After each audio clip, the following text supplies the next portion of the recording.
Hello everyone, I am Dr. Manjushri Kothekar.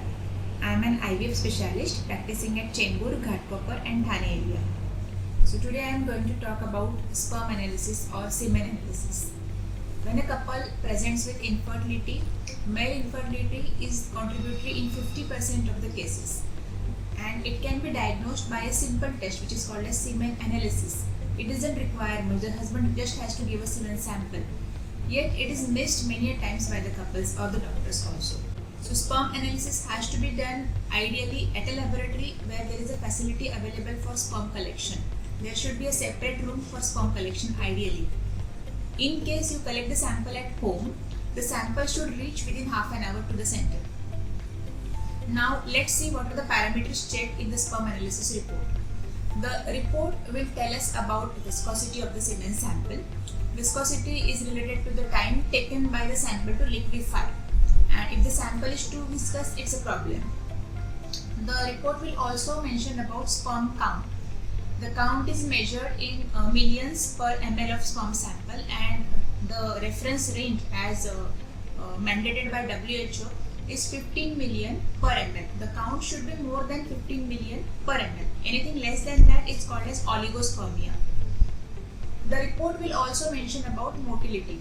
Out of the total sperms in the sample, some sperms are moving or motile and some sperms are not moving or immotile. Out of the moving sperms, some sperms are moving fast. They are called as rapid motile or rapid progressive sperms. So the percentage of this fast moving sperms is an important parameter.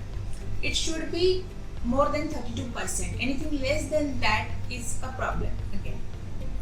The report will also mention about morphology. Every sperm has got a head, a midpiece or neck, and tail. If the head is in abnormal shape or if the tail is in abnormal shape, that is labeled as morphologically abnormal sperm. And morphology is a part which is missed many times by routine pathology labs.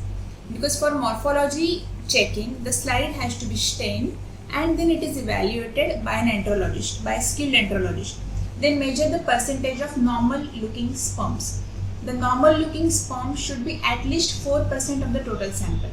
Anything less than that is not normal. The report will also mention about fructose present or absent. It will also mention about pus cells or round cells. Now you can see a video which is a hanging drop preparation of the semen sample and which is seen at 400x magnification. You can see that sperms are moving, some sperms are moving very fast, some sperms are moving but they are moving slowly, and some sperms are clumped together at one place only. So that was all about this sperm analysis. There are some advanced techniques also for checking the capacity of the sperms, which are called as hypoosmotic sperm swelling test. Then there is DNA fragmentation index, but these tests are routinely not required for a normal couple. So that's all for today.